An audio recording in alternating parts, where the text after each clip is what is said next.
राम हरे हरे हरे कृष्ण कृष्ण कृष्ण हरे हरे हरे राम राम राम हरे हरे हरे कृष्ण कृष्ण कृष्ण हरे हरे हरे राम राम राम हरे हरे हरे कृष्ण कृष्ण कृष्ण हरे हरे हरे राम राम हरे हरे हरे कृष्ण कृष्ण कृष्ण हरे हरे हरे राम राम हरे हरे हरे कृष्ण कृष्ण कृष्ण हरे हरे हरे राम राम हरे हरे हरे कृष्ण कृष्ण कृष्ण हरे हरे हरे बोल श्री ज्ञानदेव तुकाराम पंढरीनाथ भगवान की जय। मौली ज्ञानेश्वर महाराज जगद्गुरु संत तुकाराम महाराज सच्चिदानंद श्रीपाद भगवान की जय। सच्चिदानंद रामदास भगवान की जय। गोपाल कृष्ण भगवान की जय। छत्रपती शिवाजी महाराज की जय। भारत माते की जय। तृप्ती झाली या जैसी साधने सरती आपैसी अद्यक आत्मतुष्टी तैसी कर्मे नाही जवळी अर्जुना तो बोध भेटेना म्हणा आणि तवच या साधना बजावेला। ओम ब्रह्मानंद परमसुखदम केवलम ज्ञानमृतिम द्वंद्वातीतम गगन सदृशम तत्त्वमस्यादि लक्षणम एकम नित्यमेवलमचलम सर्वति साक्षीभूतम भावातीतम त्रिगुणरहितम सद्गुरुं तम नमामि। ज्या ज्या ठिकाणी मन जाय माझे त्या त्या ठिकाणी रूप तुझे मी ठेवितो मस्तक ज्या ठिकाणी तेथे सद्गुरु तुमचे पाय दोन्ही। जयाच्या संगती विराग झाला मनोदरीचा जड भास गेला साक्षात परमात्मा मज भेटविला विसरू कसा मी गुरुपादुका। गुरु ब्रह्मा गुरु विष्णू गुरुदेव महेश्वर गुरु हाची साक्षात परब्रह्म समय श्री गुरवे नमः। तृप्ती झाली या जैसी साधने सरती आपैसी अद्यक आत्मतुष्टी तैसी कर्मे नाही जवळी अर्जुना तो बोध भेटेना म्हणा तवची या साधना बजावेला। प्रस्तुत प्राप्त प्रवचन प्रसंगी सेवेसाठी निवडलेली ओवी माऊली महावैष्णव नामंबरा ग्रंथराज ज्ञानेश्वरी अध्याय क्रमांक 3 श्लोक क्रमांक 18 या प्रवचन रूपी सेवेच्या निमित्तानं माझी जीवीची आवडी पंढरी कार्य केलं जो अध्यात्माचा पाया त्यांनी आपल्या संप्रदायाचा निर्माण केला ते जगाला कळावं असा एक अट्टहास आदरणीय हरिभक्तीपरायण गुरुवर्य ब्रह्ममूर्ती गोविंद बाबा गाडगे आदरणीय हरिभक्तीपरायण वैकुंठवासी ज्यांचं थोड्याच दिवसापूर्वी निधन झालं ते आपले गुरुवर्य श्रद्धास्थान ज्ञानेश्वर बाबा झंझणे यांच्या कृपा आशीर्वादानं महाराष्ट्रातले भरपूर असे अधिकारी पुरुष नामवंत कीर्तनकार आणि आता विशेष करून आदरणीय हरिभक्तीपरायण इंगोले काका आदरणीय हरिभक्तीपरायण शालिक भाऊ खंदारे तसेच बरीचशी ज्ञानवान मंडळी वारकरी मंडळी आपल्या सर्वांच्या सहकार्यानं हा पायदिंडी सोहळा गेली 20-22 वर्ष चालू आहे आणि याची आजची जी सेवा आहे ती संयोजक मंडळी माझ्याकडे सोपवली। खरं म्हणजे मी पहिल्यांदाच आज लाईव्ह आहे सोशल मीडिया फेसबुक व्हॉट्सॲप याच्यावर कधी वेळ देता आला नाही किंवा दिला नाही परंतु आज आमच्या शालिक भाऊंचा फोन आला की तुम्हाला हे लाईव्ह प्रवचन करावं लागेल आणि 2 वर्षापूर्वी MITलाच कीर्तनाची सेवा करण्याचा योग आला होता आणि त्याच ठिकाणी आज हे सेवेचं प्रवचन करण्याची संधी या सर्व संयोजक मंडळीने दिली। होय होय वारकरी पाहे पाहेरे पंढरी काय करावी साधने फळ अवघीची येणे। खरं म्हणजे पंढरपूरचं जे प्रेम आहे ते आज उभ्या महाराष्ट्रात आपल्याला खऱ्या अर्थानं पाहायला मिळते। एवढं मोठं भयानक संकट साहेब आपल्यावर ओढवलं सगळं जग आज विश्वात्मक संकटामध्ये या कोरोनाच्या विषाणूमुळे जो प्रादुर्भाव झाला ही जी महामारी निर्माण झाली या संकटामध्ये सगळं जग आज होरपळतं। मला सगळ्यात महत्त्वाचे धन्यवाद द्यायचे ते विज्ञान आणि तंत्रज्ञानाच्या संशोधनामुळे सर्चिंगमुळे ही संधी आपल्याला उपलब्ध आहे। भरपूर असे ग्रुप महाराष्ट्रामध्ये संप्रदायाच्या दृष्टीने आपल्याला कार्यरत होताना दिसत आहे. जरी विषाणूनं किंवा त्या कोरोनानं आपल्यावर हल्ला केला असेल तरी पण आम्ही आमचा धर्माचा प्रचार बंद ठेवणार नाही. आम्ही आमच्या धर्माचं कार्य बंद ठेवणार नाही. आम्हाला नाही एकमेकाला भेटता आलं, सोशल डिस्टन्सिंग आम्ही पाळत असू. जुन्या काळामध्ये तोंड बांधलं, तोंड जर बांधलं, रुमाल बांधला तर अपवित्र मानलं जायचं. काहीतरी कारण असं म्हणून तोंड बांधलं जाते असं मानलं जायचं. पण आज सगळ्या जगाला तोंड बांधण्याची वेळ आली. पण तोंडावर रुमाल जरी बांधला असेल तरी पण आम्ही आमच्या अंतःकरणातले विचार, आम्ही आमच्या अंतःकरणातलं प्रेम, आमच्या परमात्म्याबद्दलची जी इच्छा आहे ती आम्ही गप्प ठेवणार नाही. आणि मला सगळ्यात महत्वाचे धन्यवाद विज्ञान तंत्रज्ञान क्षेत्रामध्ये ज्यांनी संशोधन केलं त्या सर्व सायंटिस्ट लोकांना. मानवाची बुद्धी कदाचित इतक्या स्तरावर गेली नसती तर आज धर्माचा प्रचार आपल्याला करता आला नसता. म्हणून ही लाईव्ह सेवा करण्याचा योगायोग विज्ञान तंत्रज्ञानाच्या संशोधनामुळे आला, म्हणून त्यांना धन्यवाद. आता त्यांना धन्यवाद का द्यायचे? आमच्या साधू संतांनी, आमच्या अध्यात्मानं, आमच्या पुरातन संस्कृतीनं जर कदाचित हे विचार टिकून ठेवले नसते तर यांना सुद्धा ते शोध लावण्यासाठी काही साहित्य उपलब्ध झालं नसतं. म्हणून अध्यात्म आणि विज्ञान याची गरज आजच्या उगवत्या समाजाला आहे.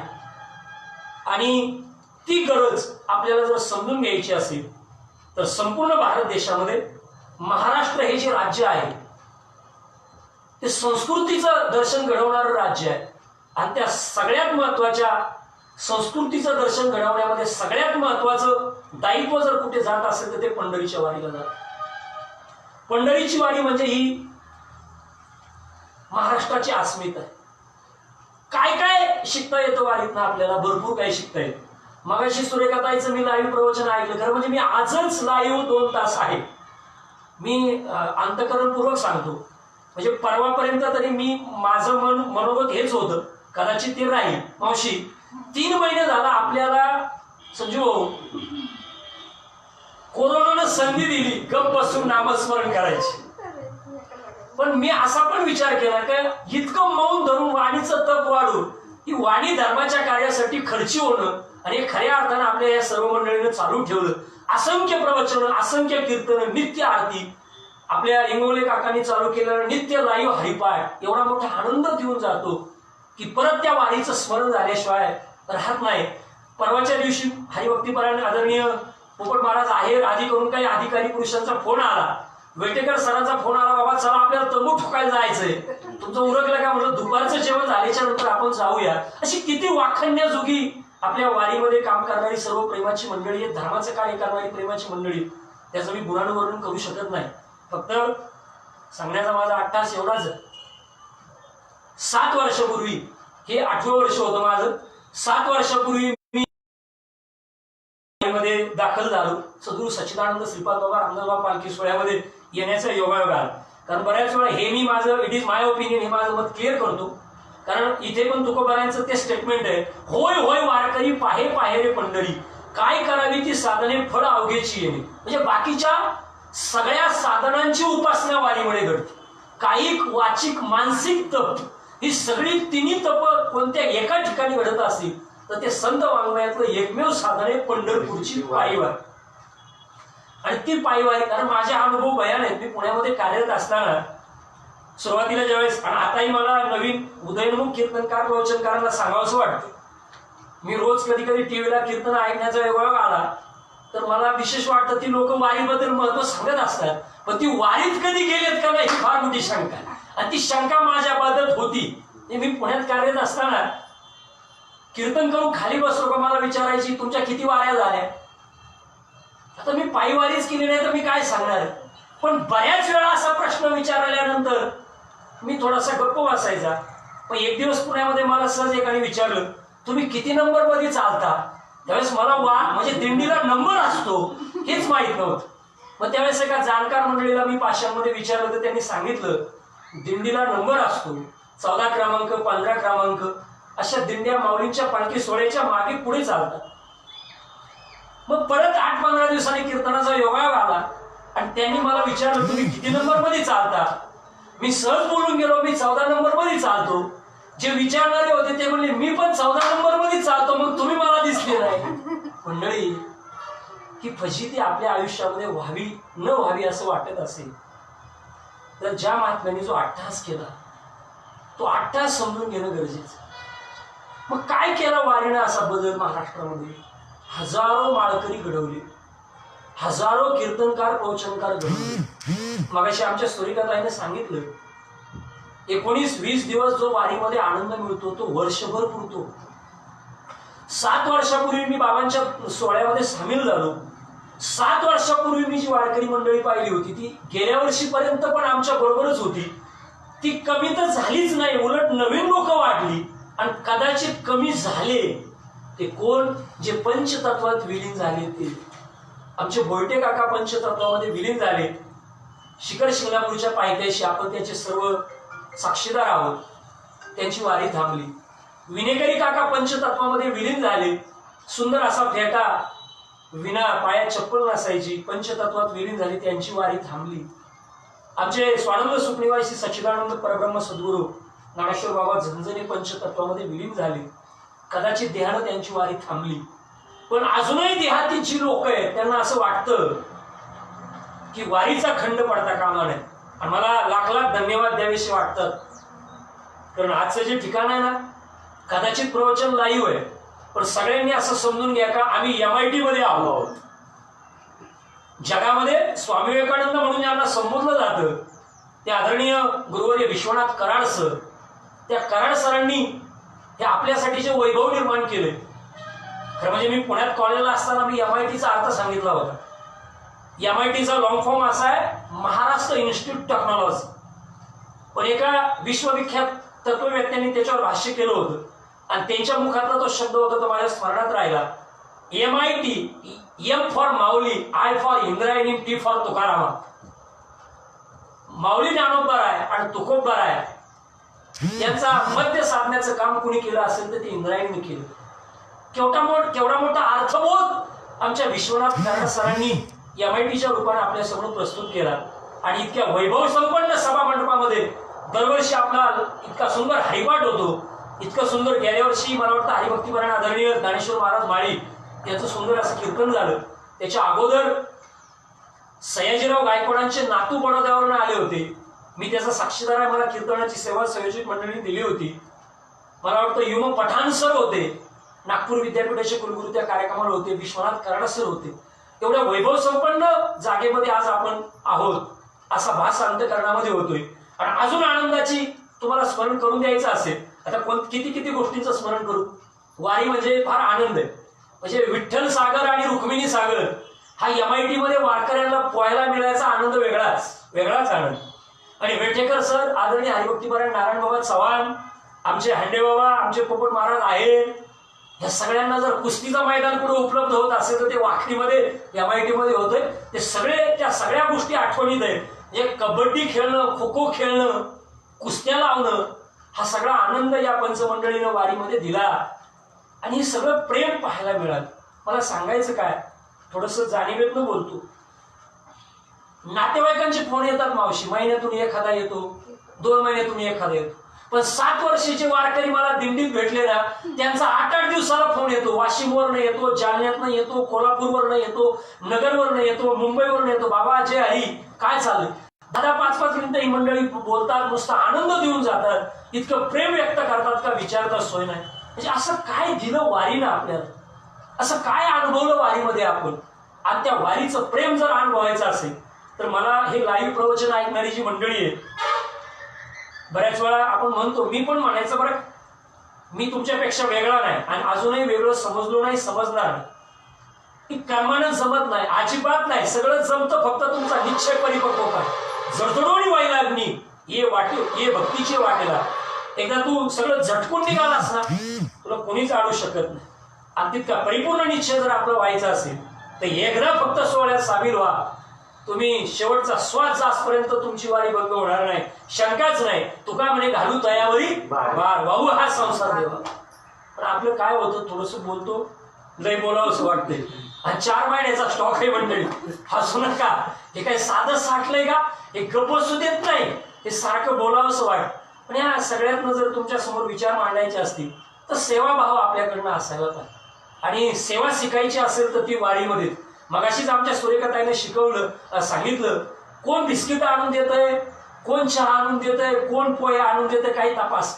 माझे तर मी वारीची व्याख्या एकच सांगतो.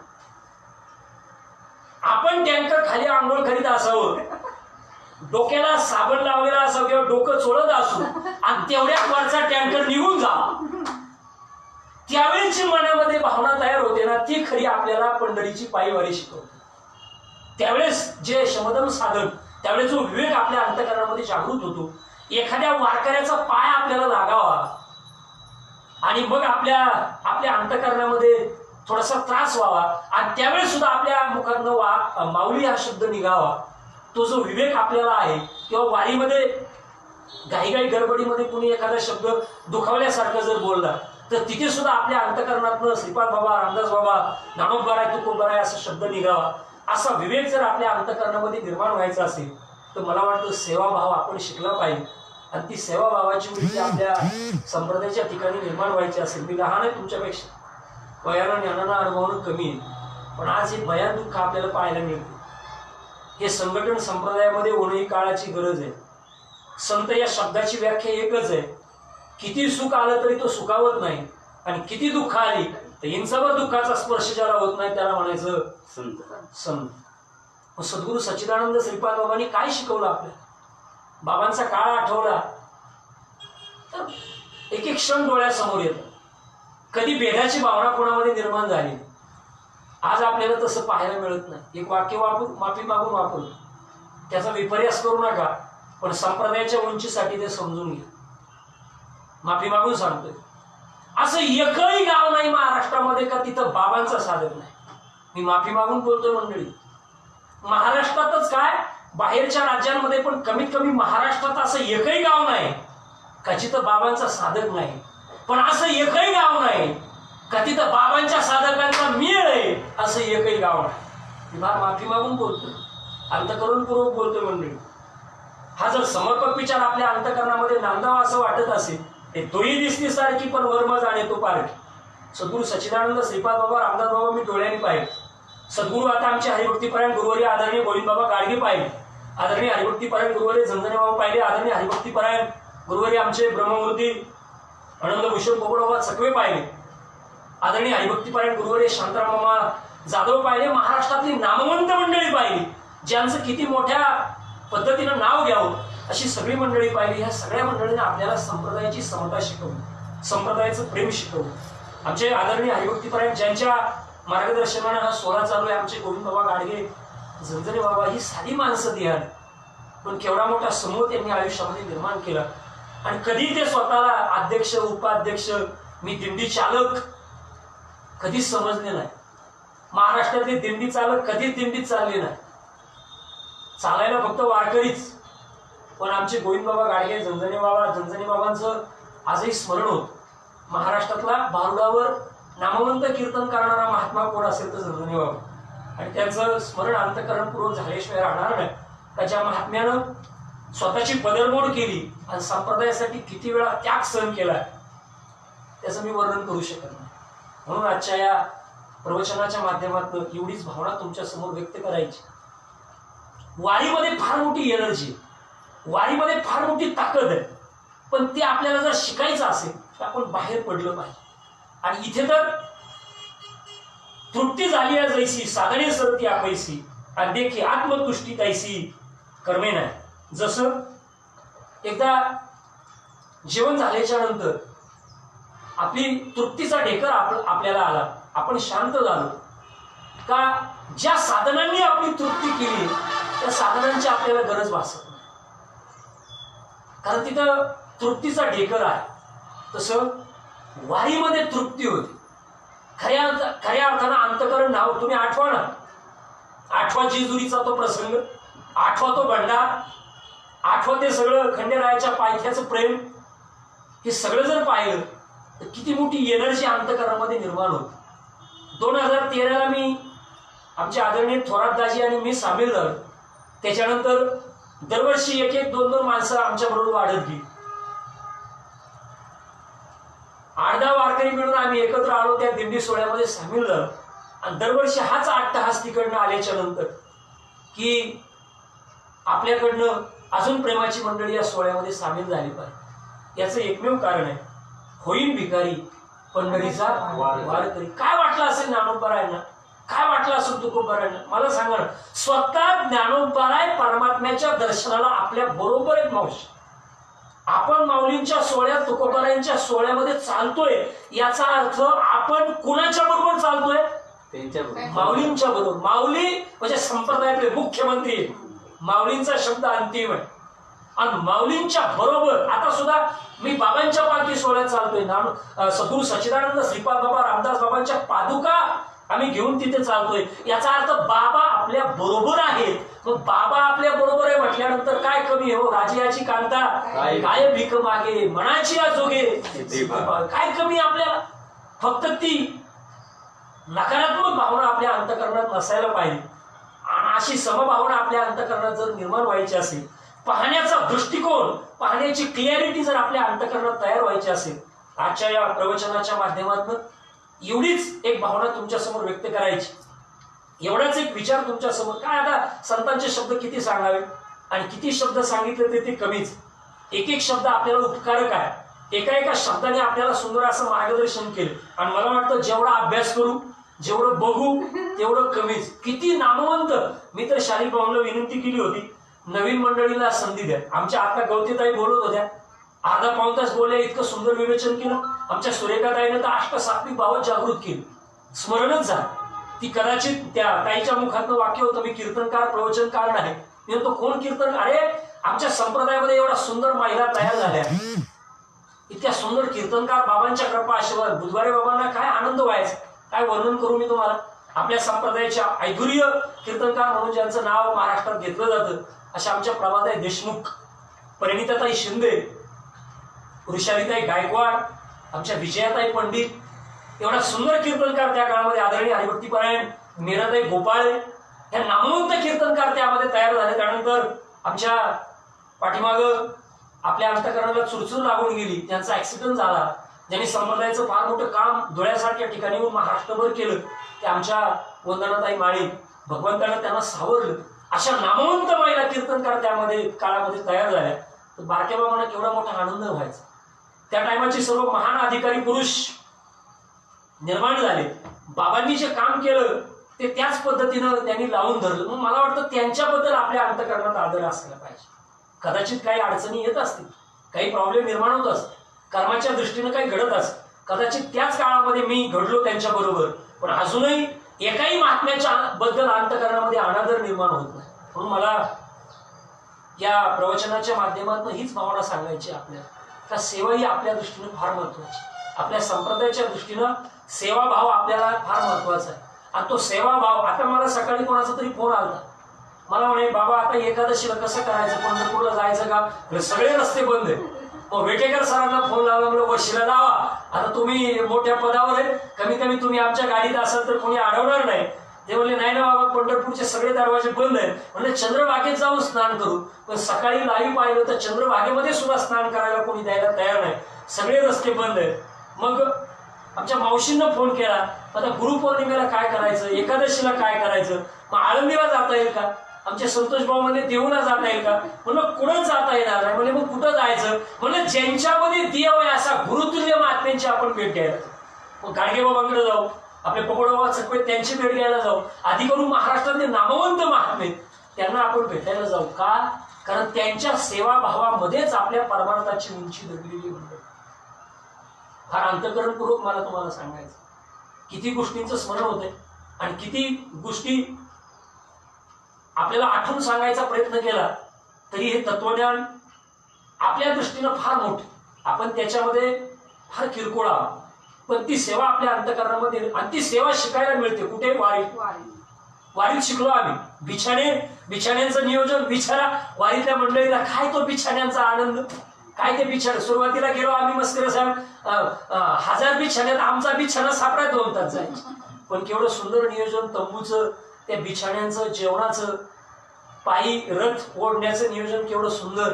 द्यावे तेवढे धन्यवाद थोडेच. आमच्या शालिक भावांच्या हातात माईप आला तर असं वाटतं दिवसभर कोणी माईपलाच हात लावले. पण कुलवडे बाबा शेजारी असले होते, गप्प बसता काय, थोडं जरी चुकलं तरी ते सुट्टी देणार नाही. इथं चुकलं इथे असंच पाहिलं होतं. अशी सर्वांगानं नटलेली आमची सर्व मंडळी. मी किती सगळ्यांचं गुणानुवर्णन केलं, मला फार ते प्रेम पाहायला मिळालं, फार प्रेम दिलं. आणि असंच प्रेम आपल्या अंतःकरणामध्ये निर्माण व्हायचं असेल तर संप्रदायाच्या विचाराची भावना सर्व महान अशा अधिकारी पुरुषांमध्ये, संत संप्रदायातल्या साधकांमध्ये निर्माण व्हायला पाहिजे. आणि ती कधी होईल? जर तुमच्याबद्दल माझ्या अंतःकरणात आदर आहे किंवा तुमच्या मनात माझ्याबद्दल आदर आहे तर मग माझ्या मनात सुद्धा तुमच्याबद्दल अनादर असता कामा नये. जर तुमच्या दृष्टीनं मी मोठा आहे तर माझ्या दृष्टीने सुद्धा तुम्ही तेवढेच मोठे, अशी सद्भावना ज्यावेळेस संपूर्ण साधक मंडळींमध्ये तयार होईल त्यावेळेस निश्चितच या संप्रदायाची उंची फार मोठी असेल. आणि तो सेवाभाव आपल्या अंतःकरणामध्ये जर निर्माण व्हायचा असेल तर मग मात्र हाच एक विचार तुमच्या समोर मांडायचा. ती आत्मतुष्टी, ती संतुष्टता जीवाच्या ठिकाणी निर्माण व्हायची असेल, ते प्रेम, तो भाव जीवाच्या ठिकाणी निर्माण व्हायचा असेल तर मग मात्र जवळी अर्जुना तो बोध भेटेना म्हणून आपण किती भाग्यवान आहे सांगा. काय वर्णन करावं आपल्याला. आता बऱ्याच वेळा आपण शालिक भाऊंनी कितीतरी वेळा लाईव्ह आपल्या सगळ्यांची प्रश्न मंजुषा घेत, कितीतरी वारकरी होते, बरेचसे वारकरी फक्त पायी वारीच आहे पण काहींच्या गळ्यात माळ पण नाही, काहींच्या गळ्यात माळ आहे तर वारीवर लक्ष नाही, भजनाकडे, नामस्मरणाकडे, चिंतनाकडे लक्ष नाही. फार मोठं परिवर्तन केलं वारीनं. महाराष्ट्रातल्या कितीतरी, मी तुम्हाला सांगतो, पुण्यामध्ये राहत असताना मी मुळशी, मावळ, खेड, वेल्हे, भोर हे तालुके पाहिले भाऊ. एका एका घरामध्ये घरटी वारकरी आणि आमच्या घरातला माणूस वारीला जावा याच्यासाठी बाकीची सगळी मंडळी काय करत असतात? प्रयत्न करत असतात. मग त्या वारीनं माझ्या वडिलांची मिरासी का देव, माझ्या वडिलांनी वारी केली, मला सुद्धा वारी करायची. मग त्या घरातला माणूस वारी करायला लागला.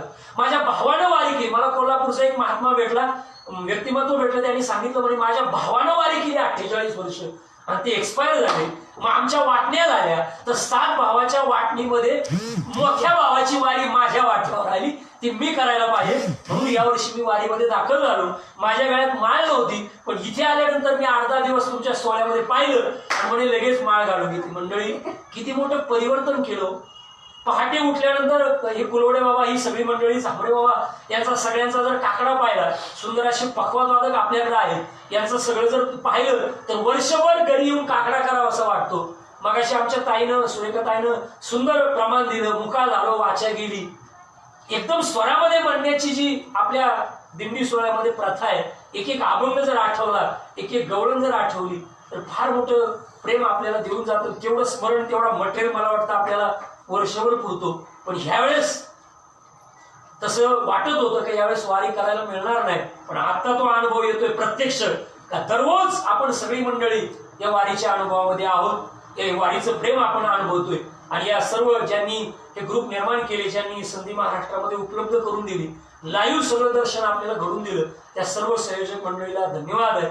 फक्त या रूपानं एवढीच सद्भावना मी तुमच्यासमोर व्यक्त करतो की खऱ्या अर्थानं वारीमध्ये जर आपण सेवा शिकतोय, कोण किती वाढतंय, कोण किती पळतंय, कोण बिछाने आणून देतंय, कोण तंबू ठोकतंय, काय त्या तंबू ठोकणारी मुलं वाशिमची सगळी, उभ्या महाराष्ट्रातली, पश्चिम महाराष्ट्रातली गेली 2-4 वर्षाची मंडळी आम्हाला सगळी सहकार्य करताय, त्या सगळ्यांना किती धन्यवाद देऊ.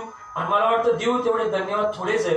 पण एवढंच या रूपानं आपल्याला शिकायला, सेवा, मी बऱ्याच वेळा सेवा हा शब्द बोलतोय, तर सेवा या रूपानं मी तुमच्या समोर व्यक्त करण्याचा प्रयत्न करतो. सेवेमध्ये किती ताकद आहे. बाबा एक दृष्टांत द्यायचे.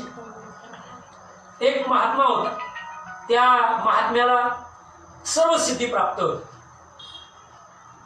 तो तीर्थाला चालला होता, भ्रमंतीला चालला होता.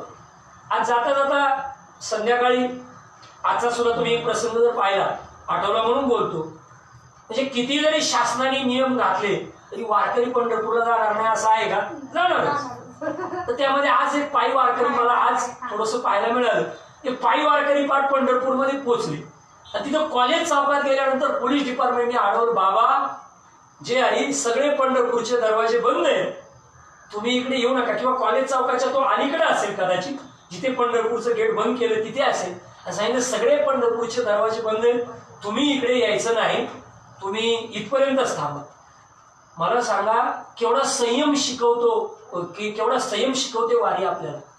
जो आळंदीपासून म्हणा किंवा त्याच्या गावापासून पंढरपूर पर्यंत तो वारकरी पायी चालत गेला, त्या वारकऱ्याला वाटत असेल मला परमात्म्याचं दर्शन व्हावं, हा अट्टास त्याच्या अंतकरणात होता. पण कायद्यानं पण ती लोक बांधलेली. आता सुद्धा जगन्नाथपुरीची यात्रा चालू झाली. महाराष्ट्रात वाटत होतं का आपला पालखी सोहळ्याला किंवा कमीत कमी पंढरपूरच्या यात्रेला तरी परमिशन मिळेल. पण महाराष्ट्रातला प्रत्येक राज्यकर्ता हुशार आहे. माझ्या वारकऱ्याला त्रास होऊ नये, माझा वारकरी टिकला तर माझी संस्कृती टिकेल, त्याच्यासाठी त्यांनी आपल्यासाठी नियम घालून दिले.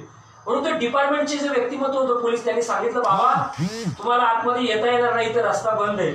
त्या वारकऱ्याने त्याला हात जोडले, सांगितलं तुझ्यातच मला पांडुरंग दिसलाय, मला पुढे जायची काही गरज नाही. आणि त्यांनी झेंडा फिरवला, तो मागं फिरला. मंडळी, ट्रॅफिक मध्ये पोलिसांनी अडवलं किंवा कोरोनामध्ये पोलिसांनी आपल्याला सांभाळण्यासाठी मागं फिरवलं, तर त्याच्यावर हात उगारणारी मंडळी कुठे? आणि जवळजवळ 300-350 किलोमीटर पायी जाऊन सुद्धा पंढरपूरमध्ये जाता येत नाही, तर पोलिसातच परमात्मा पाहणारा माझा वारकरी कुठं? हा संयम, हे प्रेम जर आपल्याला कोण शिकवत असेल तर ती वारी शिकवते. ती सेवा जर कोण शिकवत असेल तर वारी शिकवते. पण मला सांगण्याचा हेतू एवढाच आहे, बाबा बोलायचे त्या महात्म्याला सिद्धी प्राप्त होत्या आणि सगळ्या सिद्धीच्या जोरावर तो तीर्थ भ्रमण करत होता. पण संध्याकाळच्या जेवणाची अडचण निर्माण व्हायची. 2-4 दिवस त्यांनी इकडं तिकडं मागून पाहिलं, पण त्याला कोणी काही द्यायला तयार नाही. एक दिवस एका घरामध्ये गेला, म्हणे मला भिक्षा मिळेल का, कोरडं अन्न मिळेल का, किंवा जेवण मिळेल का? तर त्या व्यक्तिमत्वाने सांगितलं मी तुला जेवण द्यायला तयार आहेत बाबा आम्ही, पण आम्हाला तुमच्याकडनं काय मिळणार? तर त्यांनी सहज एका झाडाचं पान घेतलं, ते असं चोळलं, त्याची गोळी केली आणि त्याच्या हातात दिली. हातात दिल्यावर पाहिलं तर ती सोन्याची गोळी तयार झाली. घेणाऱ्याने पाहिलं, म्हणा सोन्याची गोळी जेवणाच्या बदल्यात मिळत असेल तर मी तुम्हाला रोज जेवण घालायला तयार. आसक्तीनं मंडळी शब्द आठवला म्हणून सांगतो, जोपर्यंत जीवाच्या अंतःकरणाच्या ठिकाणी आसक्ती आहे तोपर्यंत भक्ती निर्माणच होणार. आणि आसक्ती संपवायची असेल तर मग ईश्वराशी तादात्म्य असणं गरजेचं. आणि ते तादात्म्य कुठं जर निर्माण होतं तर ते फक्त नामसंकीर्तनामध्ये, ते फक्त वारीमध्ये. मला सांगा ना, वारीमध्ये काय आता बोलावं? म्हणजे माझा किती वर्षाचा अनुभव आहे हे प्राकट्य स्वरूपात मी मांडतो. आळंदी पंढरपूरला मी बऱ्याच वेळा गेलो, येताना प्रसाद आणायचंच विसरलो, म्हणजे देण्यातच नाही. या वर्षीचा सुद्धा अनुभव आहे. कपार कडेला आल्यानंतर सगळेच म्हणे प्रसाद घ्यायचा राहिला, मग कुठंतरी आमच्या आया फाट्यावर येऊन लाया घ्यायच्या आणि घरी न्यायच्या. आईने 1-2 वेळा विचारलं, अरे बाबा लाया आहेत पण याच्यात ते गोड वगैरे, म्हणून दुसऱ्याच्या बॅगेत गेलं. मग आपल्याला प्रसाद घ्यायचं सुद्धा लक्षात राहत नाही. एवढं जर तादात्म्य त्या पंढरपूरमध्ये गेल्याच्या नंतर निर्माण होत असेल तर किती मोठी ताकद त्या भक्तीमध्ये, किती मोठी ताकद त्या प्रेमामध्ये. आणि हा प्रेम अनुभव जर आपल्याला घ्यायचा असेल तर ती आसक्ती जीवनातली कमी व्हायला पाहिजे. आणि आसक्ती ज्यावेळेस कमी होईल या प्रपंचातली, संसार, आता मला वाटतं कोरोनाने आपल्याला फार शिकवले, पण लई दिवस काय आपण कोरोना रोकेट ठेवू असं अजिबात नाही.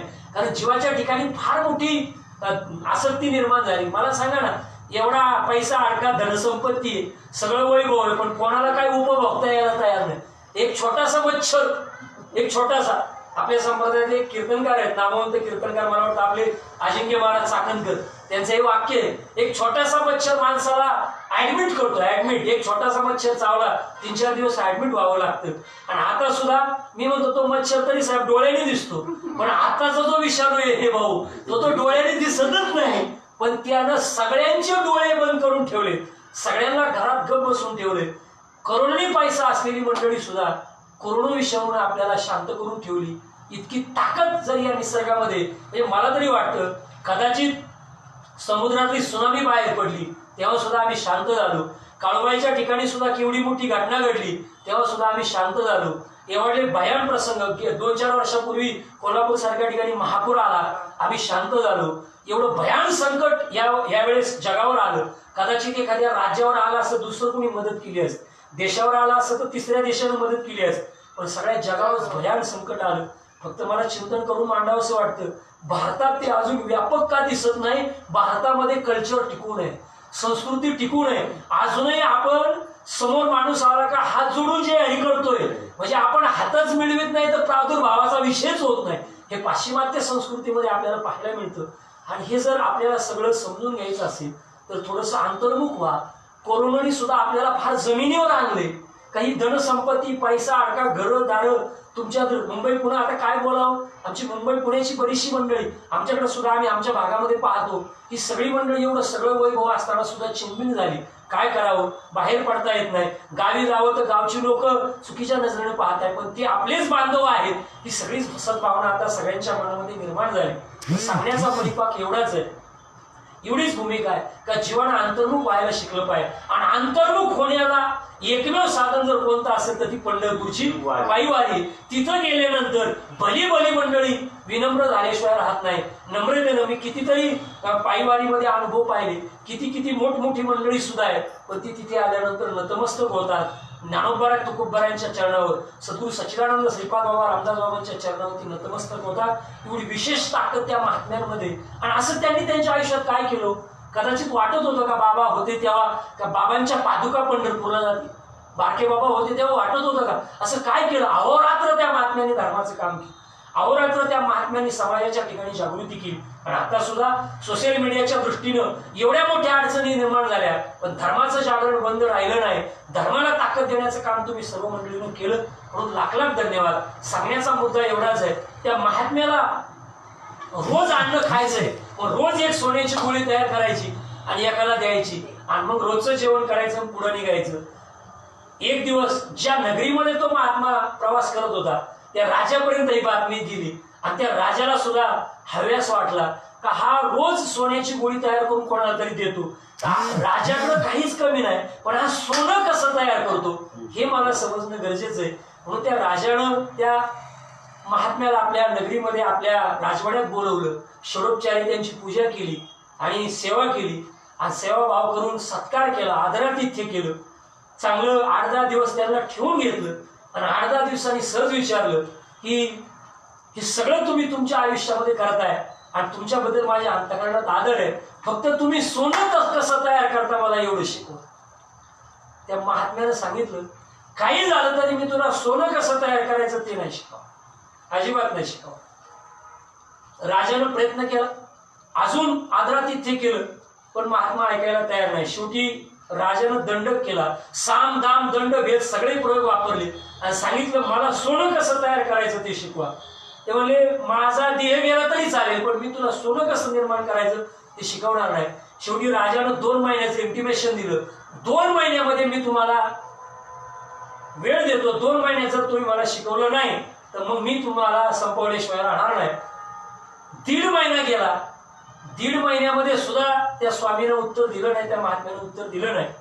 मग 15 दिवसांनी सांगितलं, म्हणजे आता तुम्हाला नजर कैदेत ठेवणार, आणि तुम्ही जर सांगितलं नाही तर तुमचा शेवट ठरलेला आहे. ते म्हणजे तुम्हाला नजर कैदेत ठेव, मारून टाक, पण मी तुला सोनं कसं तयार करायचं शिकवणार नाही. शेवटचे 2-3 दिवस राहिले, राजानं परत दम दिला, रोज राजा येऊन दम द्यायचा, मला सोनं कसं तयार करायचं शिकव. त्या महात्म्याने सांगितलं नाही, माझा देह गेला तरी चालेल, पण मी तुम्हाला शिकवणार नाही. मग राजाच्या डोक्यात एक युक्ती आली का इतकं सगळं करून पाहिले पण हा काय आपल्याला शिकवायला तयार नाही.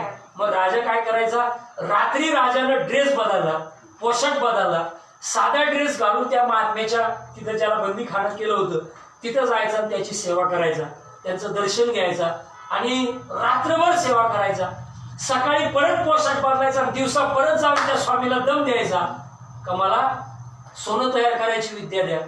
2 दिवस गेल्याच्या नंतर तो जो अल्टिमेटम दिलता, वेळ दिली, ती वेळ जवळ आली आणि आता स्वामीच्या लक्षात आलं मी जर याला ही विद्या दिली नाही तर हा मला मारून टाकल्याशिवाय राहणार नाही.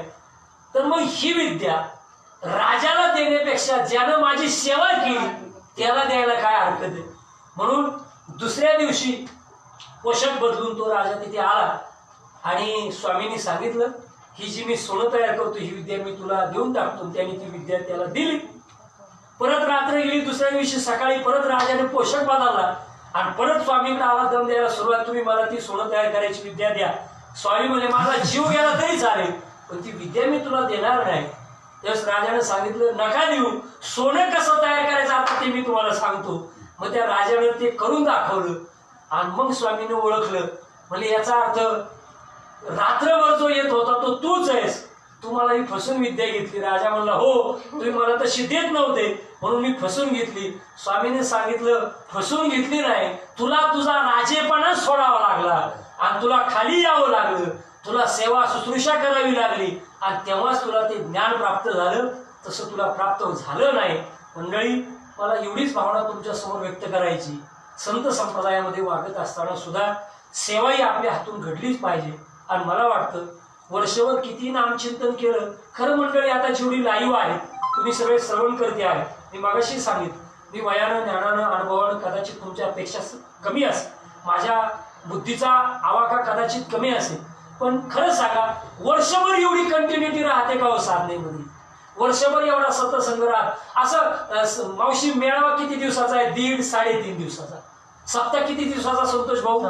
7 दिवसाचा सप्ताह. पण वारी किती दिवसाची? 22 दिवसाची वारी. 22-23 दिवसाचा एवढा मोठा सतसंग आपल्याला पाहायला. बरं चला, सप्त्यामध्ये किती कीर्तन? 7 कीर्तन.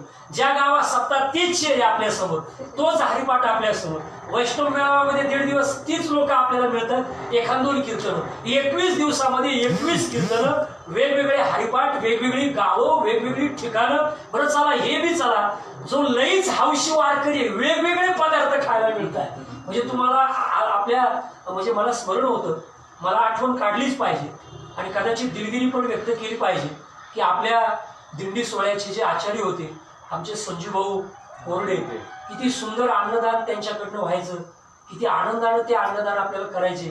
पंचतत्वामध्ये ते विलीन झाले. खरं म्हणजे त्यांचं देहावसन झालं त्याच्या 2-4 दिवस अगोदरच ते आम्हाला आळंदीमध्ये भेटले होते. आदरणीय हरिभक्तीपरायण गुरुवारी निवृत्ती महाराज देशमुख यांच्या सभामंडपाच्या समोरून आम्ही चाललो होतो. ते तिकडे आतमध्ये वळत होते, तिथंच आमची भेट झाली आणि 2-4 दिवसानंतरच त्यांचं देहावसन झालं. तर त्यांच्या अन्नदानातनं आठवतं का वेगवेगळ्या पुऱ्या, कांद्याची भाजी, वेगवेगळे पदार्थ सगळ्या मंडळीला खायला मिळाले पाहिजे. सगळे ट्रकचे ड्रायव्हर, जीपचे ड्रायव्हर, त्या सगळ्या लोकांना सुद्धा धन्यवाद. कधी कोणाला कसलाच त्रास होऊ देणारी मंडळी, डॉक्टर लोक त्यांना सुद्धा धन्यवाद. म्हणजे चोपदार बहादार त्यांना सुद्धा धन्यवाद. त्या वारीमध्ये सर्वांगानं सेवा करणारी जी मंडळी आहे, आमच्या तुषार भाऊंचं सुद्धा स्मरण होतं की त्यांची सुद्धा केवढी मोठी टँकरची सेवा असते. त्या दिवशी मला वाटतं थोडंसं सोशल मीडियावर वातावरण तयार झालं होतं, पण चुकीचा अनर्थ करणारी असंख्य मंडळी असतात, त्याच्याकडे आपण लक्ष द्यायचं नसतं. आपण धर्माचं कार्य ताकदीनं चालू ठेवायचं असतं. असे असंख्य प्रसंग, असंख्य चढउतार आपल्याला अनुभवायला मिळाले, वारीच्या रूपाने ते मिळत आहे. आणि ते सगळं स्मरण आपल्याला जर करायचं असेल तर आजच्या या प्रवचनाच्या माध्यमातून एवढीच भूमिका तुमच्या समोर मांडण्याचा प्रयत्न करतोय, एवढाच विचार प्रयत्न करतोय की तुकोबारायांचं जर म्हणणं असेल, सगळ्या साधनांचं फळ वारीमध्ये दडलेलं आहे. सगळं जर पारमार्थिक प्रेम निर्माण कुठं होत असेल, ऑटोमॅटिकली जर सगळ्या गोष्टी कुठं घडत असतील तर त्या वारीमध्ये सहज घडून येत आहे. आणि त्या आपल्याला घडाव्या असे जर वाटत असेल तर मग मात्र सगळ्यांनी पायवारीमध्ये या. अजून केवढा स्वाभिमान सांगू मी तुम्हाला, दिंड्या बंद आहे, वारी बंद आहे, पण आर्थिक ओघ बंद नाही.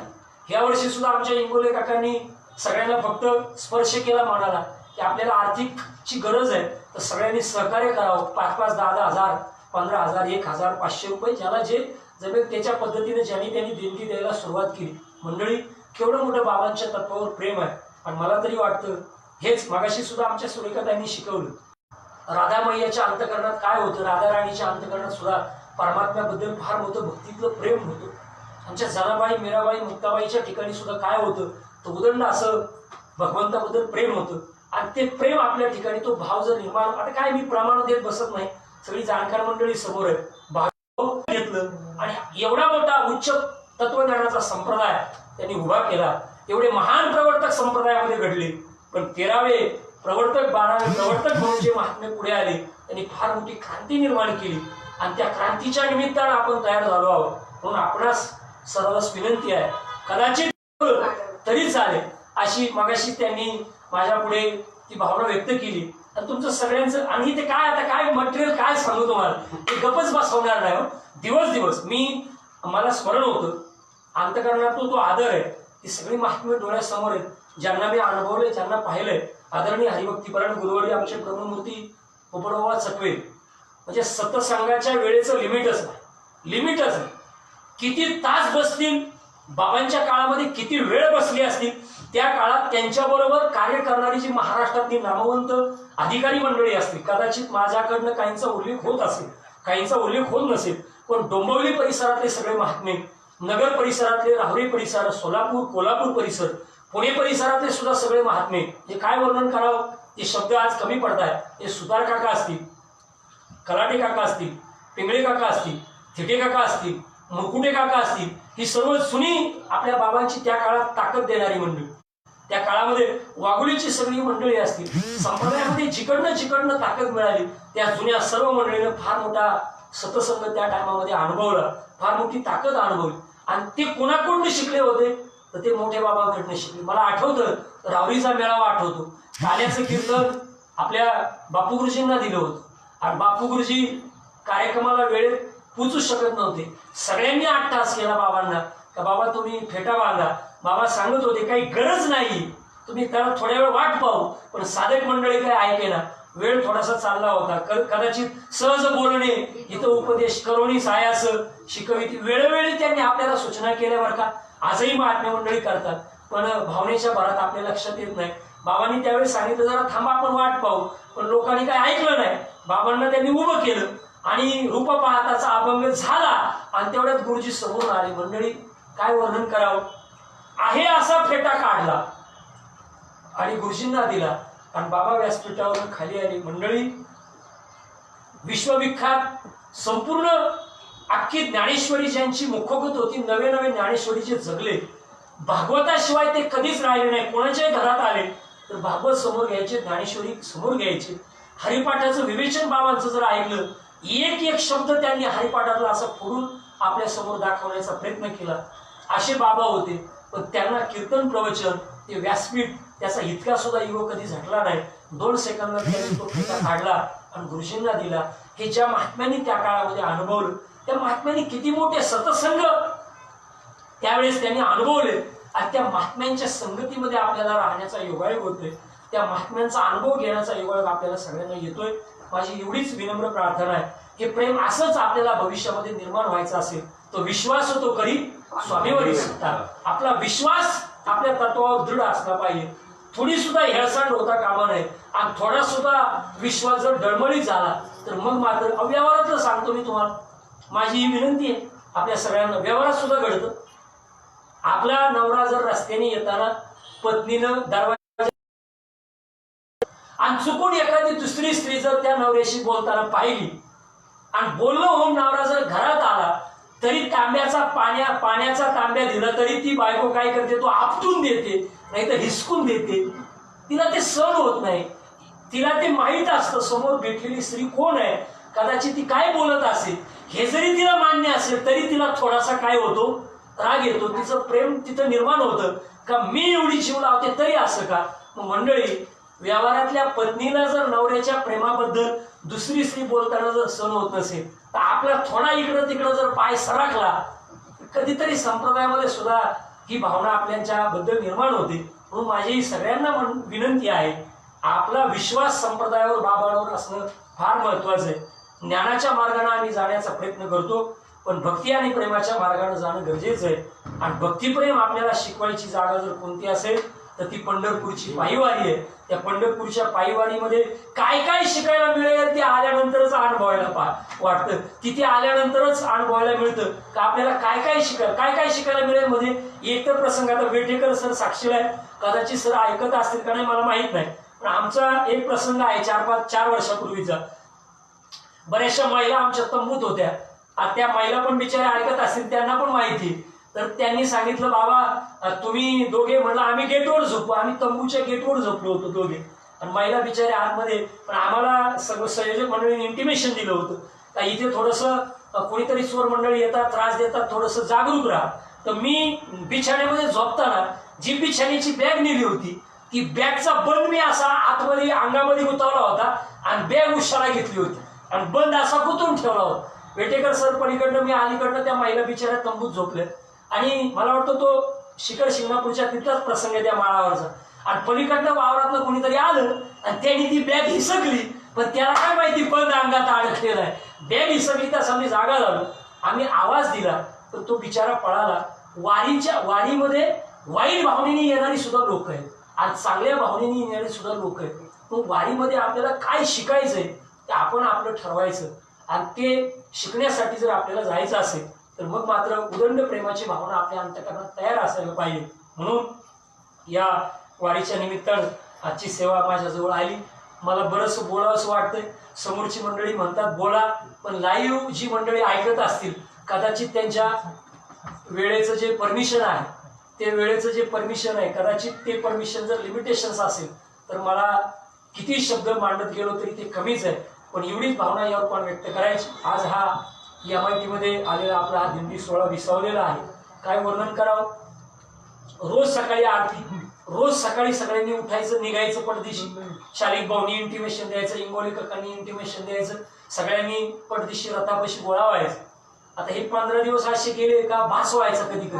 हा आता मी माझे वैयक्तिक प्रसंग तुम्हाला सांगत नाही, पण मला थोडंसं रात्री झोपलं का आमची घरची म्हणतात थोडंसं बरळायची सवय. तर एकदा दोनदा मी झोपेत म्हणजे चला बिछाने गोळा करायचे नाही का, बिछाने गोळा करायचे नाही का, असं थोडंसं जाणवलं. याचा अर्थ आपण आजही देहाच्या संबंधानं तिथंच आहोत. मग MITतली ती गार्डन अनुभवली. संध्याकाळी दिंडी पोहोचल्यानंतर सगळ्यांचा विसावा त्या गार्डन मध्ये किती सुंदर असतो. स्नान झालं का सगळ्यांना सुंदर असा भजीचा आणि शिऱ्याचा नाश्ता असतो. आणि मग आपण तिथून पुढे आपल्या आश्रमाच्या दृष्टीनं वाटचाल करत असतो. किती प्रसंग सांगावे. फलटणचा वडापाव आठवतो, फलटणचं तिथलं कीर्तन आठवतं. अशी किती प्रसंग रोजचे स्मरणात आहेत. रोजची कीर्तन महात्म्यांची स्मरणात आहे. माझ्याकडे तर मी आज ते समूह म्हणजे सगळा समूह गोळा करणार होतो. 3-4 वर्षापूर्वीची माझी डेली डायरीच आहे वारीमधली. रोज कुणाचं कीर्तन झालं, त्या महात्म्याने कोणता अभंग घेतला होता, काय विवेचन केलं होतं, ते त्या डेली डायरीमध्ये लिहिलेलं असतं. त्यामुळं दरवर्षीची वारी अंतःकरणामध्ये आहे, स्मरणामध्ये आहे. आणि असंच भविष्यामध्ये आपल्याला सगळ्यांना शरीराची साथ मिळो, भगवंतानं आपल्याला उदंड असं आयुष्य देऊ, जन्मोजन्मी ही वारी करण्याची संधी आपल्याला. काय आता बोलू मी तुकोबारांच्या बद्दल. मगाशीच मला वाटतं आमच्या सुरेखाताईंनी मांडलं, हीच व्हावी माझी आस जन्मोजन्मी तुझा. आता खरं म्हणजे परत दुसरं प्रवचन चालू होईल. कारण जन्माचे ते मूळ पाहिले शोधोनी, दुःखाचे कारण जन्म घ्या. जर जन्माचं मूळच दुःख आहे तर ते दुःख उपभोगायला नको म्हणजे जन्मच नको, असं खंडन करणारी संत मंडळी. मग जन्माचं दुःख तुकोबारांना माहीत असताना सुद्धा तुकोबारा म्हणतात, हेच व्हावी माझी आस जन्मोजन्मी तुझा, मला परत जन्म मिळावा. पण कधी, कशासाठी? तुझा दास होण्यासाठी.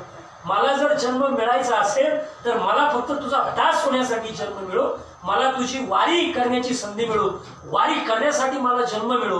मग मंडळी, तुकोबाराय जर वारीबद्दल एवढे आग्रही आहे, ज्ञानोबाराय जर वारीबद्दल एवढे आग्रही आहे, बाकीचे सुद्धा संत जर एवढे आग्रही आहे, आपण सुद्धा वारीबद्दल आग्रही असलं पाहिजे. ज्यांचा निश्चय झाला नाही, जे मी पण त्यावेळेस म्हणायचा कर्म आडी येतंय कर्माच्या दृष्टीने, पण मी 6-7 वर्षापूर्वी निर्णय घेतला, मी 15 दिवस वारीला जाणार म्हणजे जाणार. घरच्यांना सांगितलं तुम्हाला जायचं असेल तर जा, नसेल तुम्हाला जायचं तर मी जाणार. मंडळी, एवढा मोठा अट्टहास जर तुम्ही सगळ्यांनी केला तर मला वाटतं जगातली कोणतीच गोष्ट आपल्याला आडवी येत नाही, कोणतं संसारातलं दुःख आपल्याला आडवं येत नाही. आणि ते संसारातलं दुःख आमच्या साधू संतांनी निवारण केलं. आणि खऱ्या अर्थानं काय आता तुकोबारांचं मी वर्णन, किती त्रास झाला असेल त्या काळामध्ये, किती दुःख भोगायला मिळाली असतील, कसा प्रवास केला असेल, मजल दर मजल करत जायचं, कुणी अन्न दिलं कुणी नाही दिलं, पण त्या सगळ्यातनं सुद्धा ही वारीची परंपरा त्यांनी टिकून ठेवली. आणि आज मला सांगा ना, आत्ता खरी तळमळ महाराष्ट्राला कळाली असेल. आज प्रत्येक वारकऱ्याच्या अंतःकरणामध्ये ही हजारो वर्षाची परंपरा थोडीशी खंडित व्हायला लागली. तर आपल्याला जाणवलं का महिनाभर कसा जीव कासावीस होतोय, कसे ते क्षण आठवत आहे. याचा अर्थ किती मोठी ताकद अंतःकरणामध्ये निर्माण व्हायला पाहिजे त्या वारीबद्दल. आणि ते आग्रही प्रेम आपल्या अंतःकरणात निर्माण व्हायचं असेल तर त्या बोधाला विसरू नका. आणि जोपर्यंत तो बोध आपण अनुसरत नाही, त्या बोधाशी आपण एकरूप होत नाही, जवळी अर्जुना तो बोध भेटेना म्हणा, आणि तवची या साधना भजावे लागे. जोपर्यंत तो बोध भेटत नाही तोपर्यंत सगळी साधना आपल्याला गरजेची आहे. मग त्या साधनांमध्ये पायवारी ही सुद्धा साधन फार महत्वाचं आहे, नामचिंतन हे सुद्धा साधन महत्वाचं आहे. कीर्तन ही परंपरा सुद्धा त्या दृष्टीनं फार, कीर्तनाचे आणि नाटनाचे नासेले व्यवसाय काय चित्ताचे, किती विशेष प्रेम त्या कीर्तनाच्या रूपानं समाजामध्ये निर्माण होते. आणि एवढं मोठं आज समाज जागृतीचं साधन संत वाङ्मयांनी आपल्या समोर करून ठेवले. म्हणून आज या प्रवचनाच्या रूपानं एवढंच तुमच्या समोर मांडायचंय. पंढरीशी जारे आल्यानो संसारा, दिनाचा सोयरा पांडुरंग वाट पाहे उभा, भेटीची आवडी. तो परमात्मा आपली वाट पाहत असतो. आपल्याला जेवढी ओढ आहे तेवढी सुद्धा त्याला ओढ आहे, तेवढी सुद्धा त्याला या प्रत्येक सदभक्ताची आठवण आहे. आणि तशीच ओढ जर आपल्या अंतःकरणामध्ये निर्माण जर झाली तर मग मात्र काहीच कमी होणार नाही. कन्या सासूयासी जाय मागे परतुनी पाय, तैसे झाले माझ्या जीवा केव्हा भेटसी केशवा, जीवना वेगळी मासोळी कैसा तुका तळमळी. फार उदंड किंवा पाण्यामधला मासा जसा तडफडत असतो तसा या जीवाची तडफड त्या परमात्म्यासाठी व्हायला पाहिजे. आणि तशी तडफड व्हावी असं वाटत असेल तर मग मात्र पराकोटीची साधना आपल्याकडनं घडायला पाहिजे. साधनाचे सार मंत्र विष हरी आत्मतत्व धरी तोची एक, आणि ते साधन आपल्याला सद्गुरू सच्ची. किती आता भाग्यवान, काय वर्णन करू मी, आणि किती गुणानुवर्णन केलं तर माझे शब्द कमीच. बाकीच्या सगळ्या सांप्रदायिक विचारांमध्ये मी कोणताही भेद इथे मांडणार नाही. कितीतरी सांप्रदायिक विचारांमध्ये काय काय काय काय करावं लागतं, पण इथे मात्र बाबांनी आपल्याला सहज दिलं, घरी येऊन दिलं, त्या नामाचं दान आपल्या पदरामध्ये दिलं आणि खऱ्या अर्थानं आपल्याला तयार करण्याचा प्रयत्न त्या महात्म्यांनी केला. म्हणून द्यावे तेवढे धन्यवाद, थोडेच काय द्यावे त्यांसी व्हावे, उतराई ठेवी तो हा पायी जीव थोडा. या प्रवचनाच्या माध्यमातून बरंचसं बोलण्याची संधी मला मिळाली.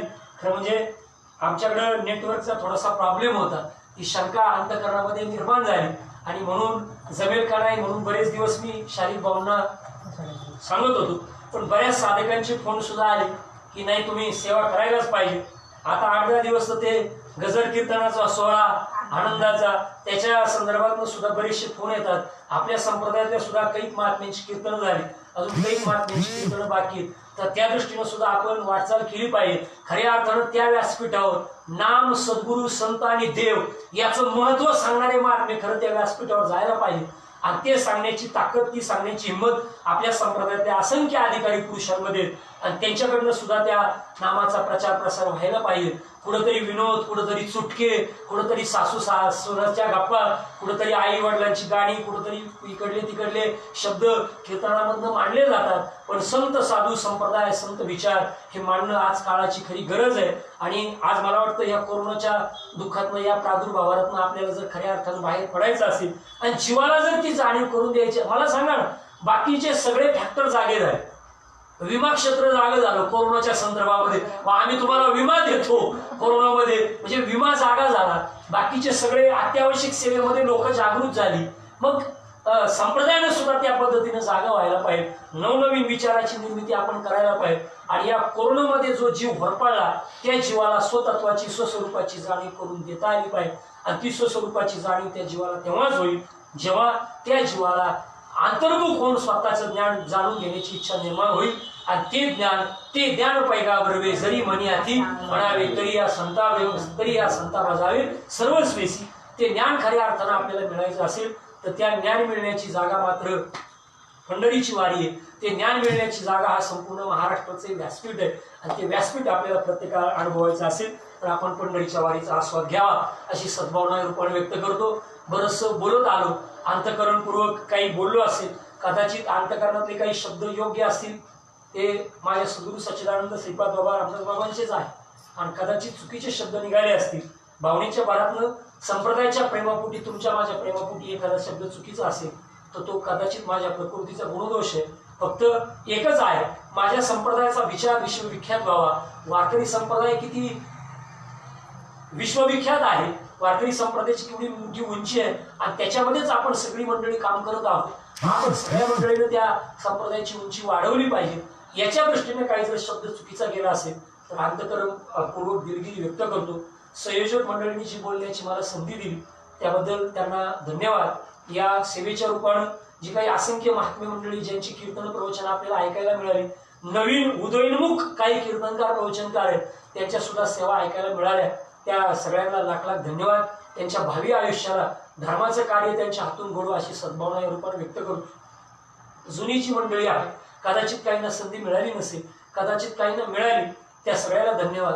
आणि जी जुनी मंडळी, त्या सर्व मंडळीचा आशीर्वाद आपल्याला असावा. त्यामध्ये मला काही मंडळींचा नामोल्लेख करता आला, मला काही मंडळींचा नामोल्लेख करता नाही आला, पण ती सगळीच मंडळी संप्रदायाच्या दृष्टीनं तोलामोलाची आहे अशी सद्भावना या रूपाने व्यक्त करतो.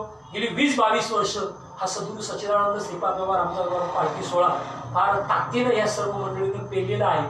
भविष्यामध्ये सुद्धा तो सगळा सोहळा त्याच ताकदीनं पेरला जावा अशी सद्भावना या रूपाने व्यक्त करतो. आदरणीय हरिभक्तीपरायण गुरुवर्य आनंदभूषण माझे हृदयस्थ सद्गुरू गोविंद बाबा गाडगे, ज्ञानेश्वर बाबा झंझणी आनंद भूषण आदरणीय हरिभक्ती परायण गुरुवर्य प्रभुपाद सकळे तत्कालीन सर्व महात्मे मंडळी, या सर्व महात्मे मंडळीचा भविष्यामध्ये आमच्या तरुणांना आशीर्वाद आहेच, भविष्यात सपोर्ट आहे, पण धर्माच्या कार्यासाठी सुद्धा तुमच्या आशीर्वादाची विचाराची गरज आहे आणि त्या विचाराची प्रेरणा आयुष्यभर तुम्ही या संप्रदायासाठी आमच्यासाठी करत राहाल. महाराष्ट्रातले काही नामवंत कीर्तनकार, महिला, तरुण वर्ग, तुम्हाला सगळ्यांना हीच विनंती आहे की हाच संप्रदायाचा विचार आपण विश्वापर्यंत नेण्याचा प्रयत्न करू आणि त्यामधला हा एक छोटासा खारुताईचा वाटा, एक खारुताईचा विचार. मला आज कोणतेही ज्ञान विस्तारणं तुमच्या समोर मांडायचं नव्हतं, कोणते दृष्टांत सिद्धांत मांडायचे नव्हते, कोणत्याही तृप्ती, कोणत्याही कृप्ती, कोणत्याही सगळ्या व्याख्या तुमच्या समोर मांडायच्या नव्हत्या. फक्त वारीमध्ये जे शिकायला मिळालं, वारीतनं आपल्याला जे शिकायला मिळतं तेच आपण अनुभवायला शिकलं पाहिजे आणि तेच आपण, मला वाटतं, जगायला शिकलं पाहिजे. आणि ती परिणामकारकता आपल्याला काकड्यामध्ये, साप्त्यामध्ये, चालीमध्ये शिकायला मिळते. वारीमध्ये जो अनुभव आपल्याला ऐकायला मिळतो तोच अनुभव आपण सर्वांनी व्यक्त करावा अशी सद्भावना व्यक्त करतो. आणि पुनश्च एकदा झालेली प्रवचनरूपी सेवा तुमच्या समोर इथे समाप्त करतो. सद्गुरू सच्चिदानंद श्रीपाद बाबा रामदास बाबांच्या चरणी, मौली ज्ञानोबा तुकोबारायांच्या चरणी, महाराष्ट्रातल्या अधिकरून महात्म्यांच्या चरणी, तुम्हा सर्व श्रवणकर्त्यांच्या चरणी समर्पित करतो. झालेल्या प्रवचनरूपी सेवा इथेच पूर्णविराम देतो. पुंडलिक विठ्ठल श्री ज्ञानदेव तुकाराम पंढरीनाथ भगवान की जय. मौली ज्ञानेश्वर महाराज, जगद्गुरु संत तुकाराम महाराज की जय. सच्चिदानंद श्रीपाद भगवान की जय. सच्चिदानंद रामदास भगवान की जय. आता आपण प्रसादान घेऊया या वारीच्या नियमानुसार. आता विश्वात्मके येणे वाग्यज्ञ दोषावे तोषोपे प्रसादयाने जे फळांची व्यक्ती सांडो तया सत्कर्मी भूता परस्परे पडो मैत्रजीवांचे दुरितांचे निघ जाओ विश्वसदन सुखी पाहो जो जे वांचे तो ते राहो प्राणी जात वर्षती सकळ मंगळी ईश्वर निष्ठांची मागणी आली अनवर्त गुणमंडळी भेटूया. चला कल्पतरुचियारो चित्रा चिंतामणिचिरारो बोलकचियारो विशांच चंद्रमेश आरांचल मार्कंडजी तापे ते सर्वाय सदा सज्जन सोयदेव किंमणा सर्व सुखी पूर्णमोनी कीलो भजजो आदि कृषी आखंडी आणि धनतो विजय विशेष लोके द्रष्टादृष्टजे होवारी एकमे श्री विश्वेश्वराव हा होई दान पसारो येणे भरी ज्ञानदेव सुखियादा येणे भरी ज्ञानदेव सुखियादा येणे भरी ज्ञानदेव सुखियादा. हरि ओम शांती शांती शांती. पुंडली विठ्ठल श्री ज्ञानदेव पंढरीनाथ भगवान की जय. मौली ज्ञानेश्वर महाराज, जगद्गुरु संत महाराज, सच्चिदानंद श्रीपाद भगवान, सच्चिदानंद रामदास भगवान की जय. गोपाल कृष्ण भगवान, छत्रपति शिवाजी महाराज की जय. धर्मवीर संभाजी महाराज की जय. भारत माते की जय.